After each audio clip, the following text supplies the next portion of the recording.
Welcome to this week's episode of Let's Chat with Derick. I am your host, Derick Fage, and excited to introduce you to our next guest, who is an incredible entrepreneur. She has a lot of interests in many things. We're going to have a really fun discussion with her this morning. I'm joined by Nicole Laframboise. She's the owner of Elements Luxury Tented Camp. Welcome to the show, Nikki. It's great to see you. It's great to see you, Derick. Nice to see you. How have you been? We haven't seen each other and actually I think it's more than months. It might even be years. I think it's been a year. I've been under a rock, just hiding in the Yeah. forest, waiting for things to blow over. Yeah.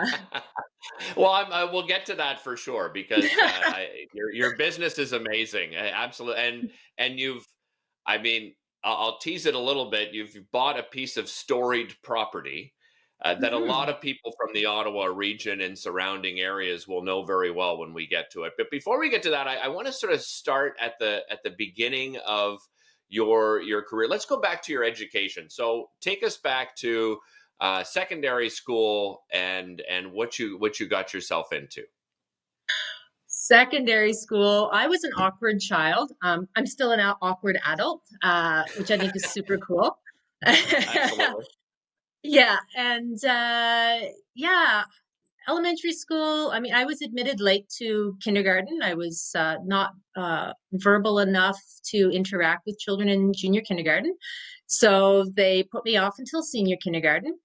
Um, yeah, no, school was not easy, and I did not do well in school. I love education, but I guess the system didn't really work well for me. So, Yeah, yeah, I know the I had a feeling. few I friends. know the feeling. Yeah, exactly. My parents are proud of me, but I did drop out of high school on three occasions until I finally graduated. So yeah, I mean, That's school, amazing. it can be difficult for people. It doesn't mean that you're not smart and that you can't do it. It's just it's not a good fit, and obviously that was the case for you. Yeah, exactly. I never finished high school. I'm missing a business credit for my grade 12 diploma. So But you did end up going to college, correct? I did. Yeah, I went to Algonquin College for accounting, and that did well. So that was a good start to a practical start to a career in. I didn't even know where I was going. And honestly, I still don't know what I want to do when I grow up. But I definitely enjoyed learning not just bookkeeping, but managerial accounting and forecasting, and I realized quite early on that that was where I wanted to go, was into more of an analytical end of business, and a greater sort of view of that was businesses are designed and developed to be utilized socially and for people to and the whole shtick of it is to figure out what makes people tick and how do we fit in with them. So it's really kind of a psychology, sociology kind of thing too, in a weird mathematical way. Yeah. Yeah. So take me to the beginning of your career. You graduate from Algonquin Yeah. with an accounting degree, and then where does that take you? Where does that lead you? And so to back it up a little bit, I was in construction in high school, so that's what I did for summer jobs, and that was a great baseline for me to sort of springboard into what I'm doing now. The other thing is I was farm raised, so animal husbandry is very comfortable with me. It's sort of part of who I am.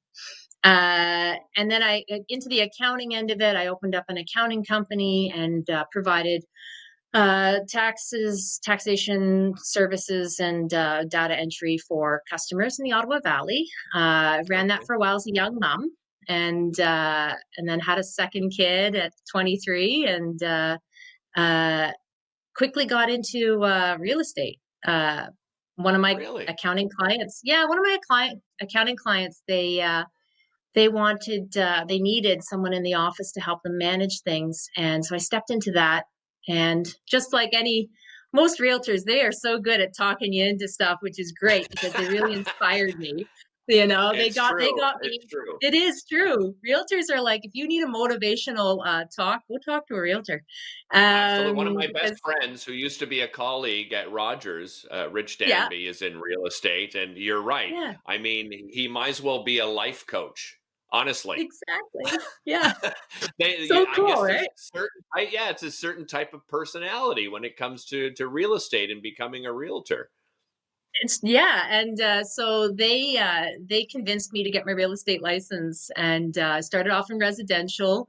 Loved it. Learned it just as the bubble was starting, or we were setting up about 15 years ago for Okay. a new rush of sales, and that did very well for me. And then I shifted into commercial real estate, which again lend itself more to my accounting background as well as my construction background. So the two of them, the two past things that I did, helped to really find some passion in what I was doing, and I had a lot of fun with that. So yeah, I got Yeah. into commercial real estate selling, and then also getting involved with developers and building using somebody else's money, which was great. That's always the best way to do it, for sure. Right, if Because a you're lot going of to people start that, out, yeah. yeah, I was going to say a lot of people that get into real estate that become realtors as well, residential, commercial, they also get into real estate investment. Was that something that was also on your plate? That's exactly what happened. Okay. It's yeah, and so I ended up shifting away from representing other developers to representing myself, and so I bought a slice of Ottawa Valley history. I picked up the old Storyland, and didn't Storyland. That's amazing. right. I used to go as a kid. My parents took me probably a dozen times to Storyland. I mean, did you go when you were a child? I recall I have little spots in my memory, and yes, the Okay. bunny. The bunny, of course. Is it still there? Yeah. I so when the auction happened, I had tried making an offer, but it was priced beyond what I had sort of figured out what I wanted to offer. So I let it Okay. slide.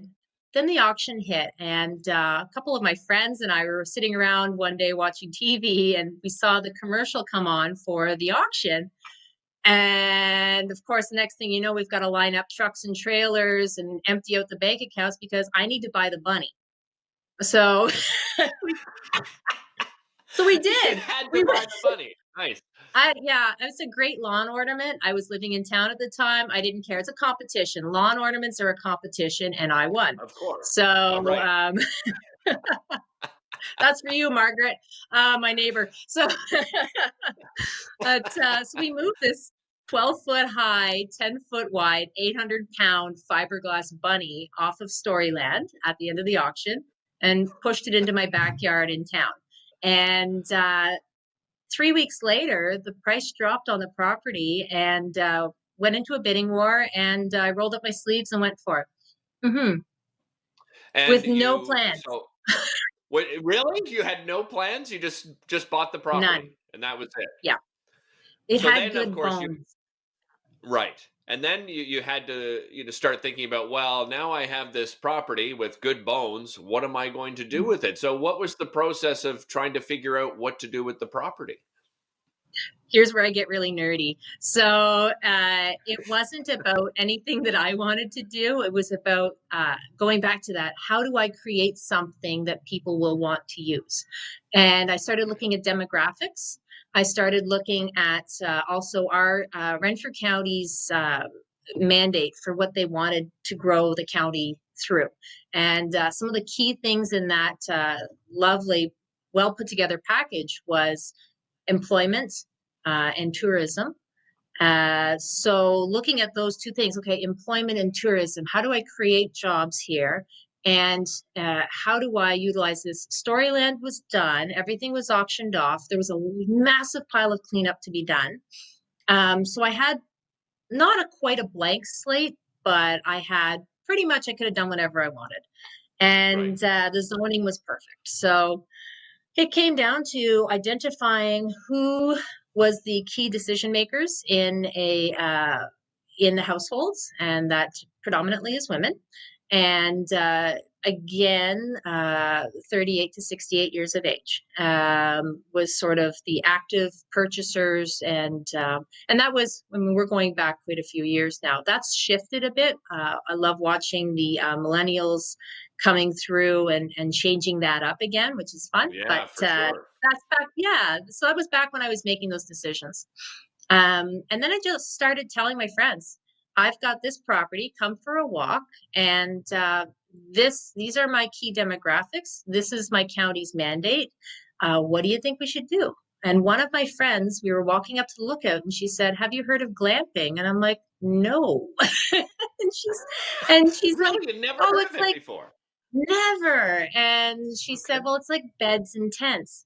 I can get down with that. Like beds and tents, that sounds lovely. And you know, so she told me about like African safaris and this whole, in Europe.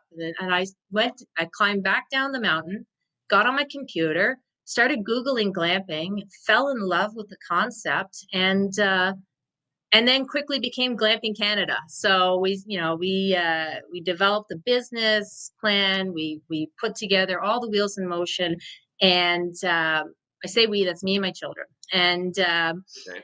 we went to the UK. We went to the glamping shows to educate ourselves, and then ended up going there to give presentations on North American tourism and how people in Europe could promote to North Americans. And at the same time, I was receiving valuable input on what Europeans were looking for when coming here. So, for those people that aren't aware of what glamping is, maybe they've heard of the word, but they don't necessarily understand what that means. Describe glamping to us, well, and describe what your vision of glamping is. So really loosely held, glamorous camping. It's glamorous Right. camping. And in that, some places it's tree houses and, hands-on staff. In other places, it's a lovely bespoke cabin in the forest that you can get away from it all. So there's so much variety in what glamping can be. It's really just about putting a luxury spin on an outdoor activity. And then you get to choose sort of what kind of services. You mentioned some are very hands-on. Tell us Mhm. about what you've done, because you've done sort of a mix of activities, right? Yeah.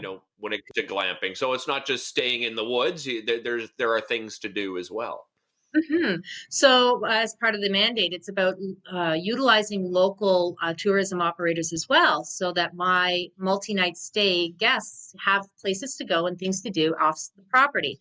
We have places like wilderness tours. We have downtown Renfrew is beautiful. The Bonachère Bakery is a must place to go for coffee, tea, lovely sandwiches. It's just promoting our community, and people love it. They're coming from Toronto, New York. They're flying in from all over the place, and they really love the feeling of our Ottawa Valley, and just how friendly we are. Yeah. So how long has the business been up and running now? Well, last year would have been my fifth year. So Okay. 2020 was my fifth year, which is all hindsight. Um, and yeah, so it's been running well. We've tweaked it along the way, adjusted offerings, improved menus. I'm always on Pinterest and Instagram looking at more inspiration. How do I get into things that are really hot topics for people right now, and things that people would Right. enjoy. So yeah, I'm enjoying further developing the business, even though it's quite quiet right now. It's an opportunity to yeah, have some fun with the business plan.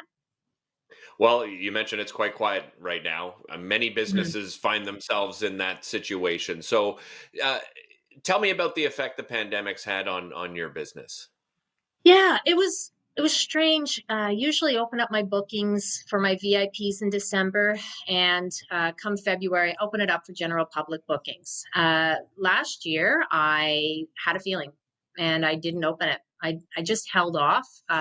I like to keep up with international news, and what was coming down the line was not looking good. So I held off. It was cheaper for me not to book and then provide refunds. So Right. that's what I opted to do. I was fortunate. I also picked up a position in the agricultural industry. So I'm working as Okay. a general manager for a farm supply company in beautiful downtown Douglas, and that's keeping the lights on. It's keeping me busy and happy, and so that's supporting elements while we sort of hibernate until the pandemic sorts itself out. You can't just stay seated and relax and do nothing, can you? I don't Clearly think not. it's in your I I don't think it's in your blood to do so. Now, okay, Nikki, I might be completely off here thinking, but I remember going back having a conversation with you about cell towers that you were in some kind of business because you've had quite a few businesses over your lifetime, right? I can't say no. So that's my biggest flaw. It's like that's a great idea. Let's do that. Yeah, so I did.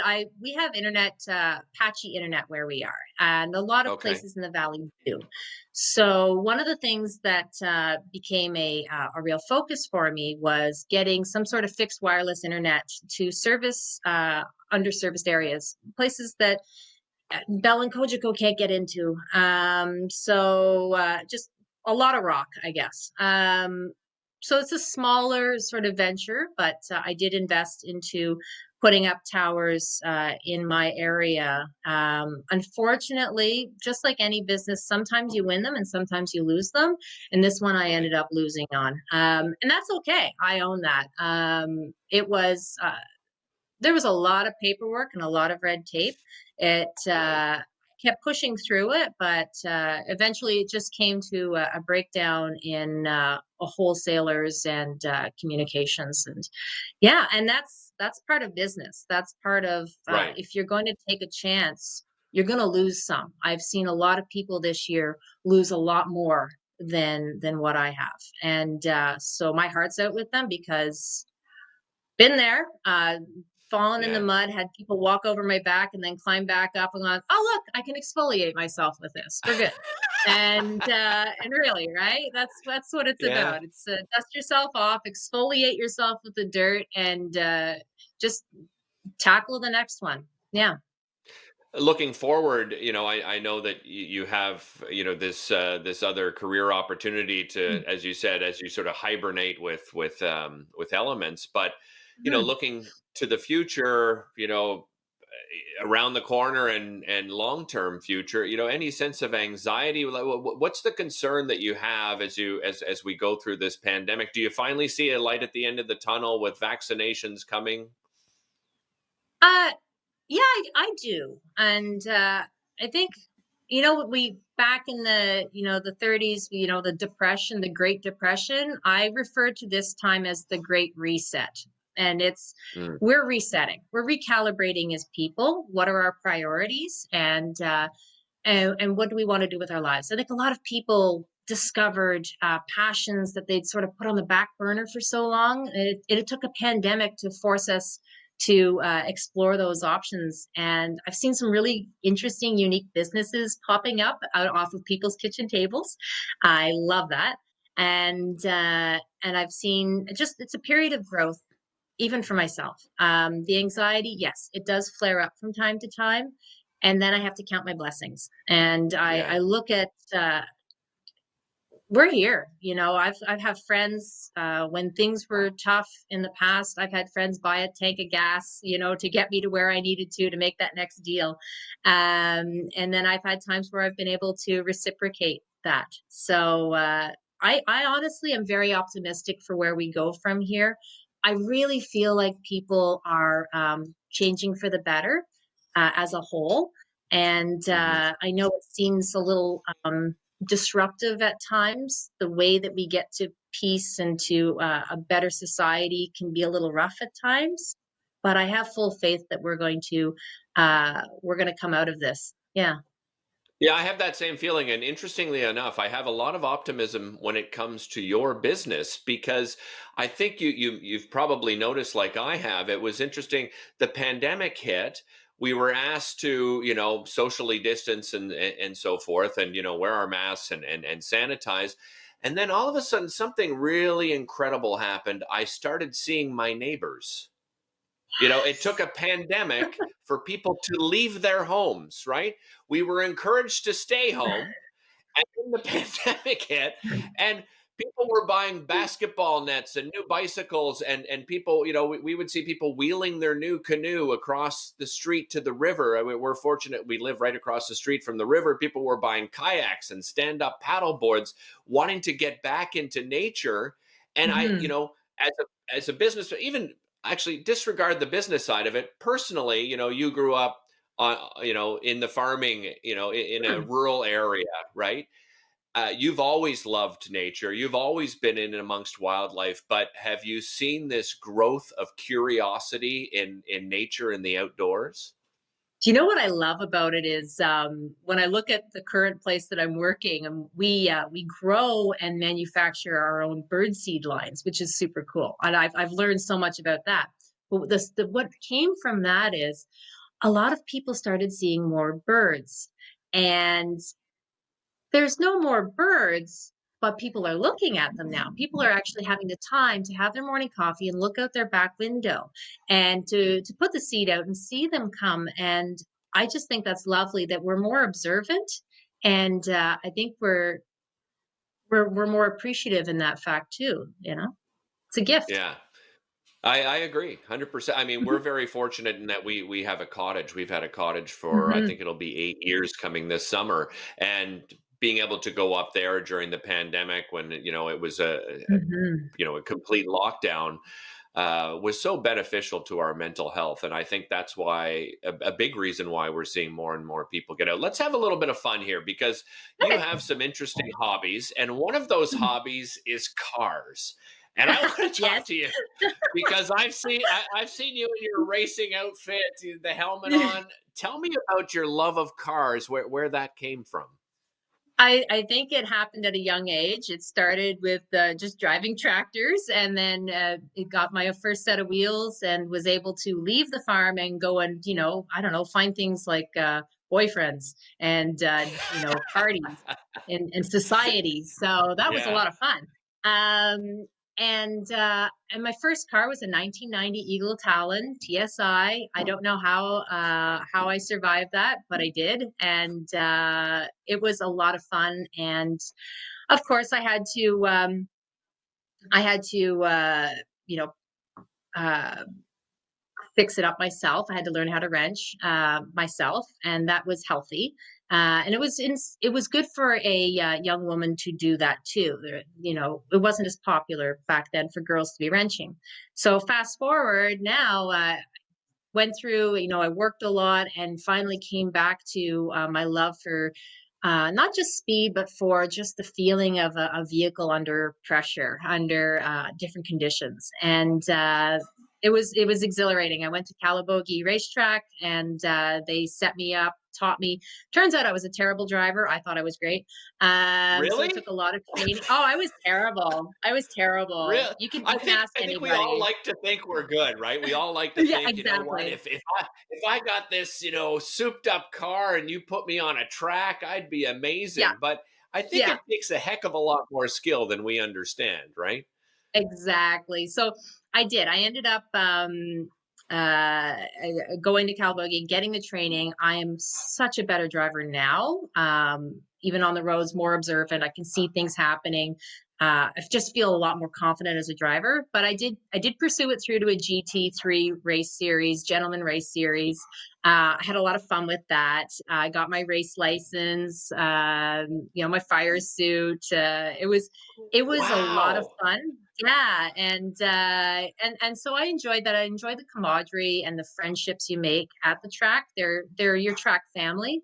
I started up a group called Ladies Who Race. We had 60 women for dinner one night at the track, and just people of all backgrounds coming together to play with vehicles in a safe environment. It was awesome. Yeah. Yeah, and if I understand, if I remember correctly, were you not teaching women as well, how to do their own Yeah. car maintenance and that kind of thing?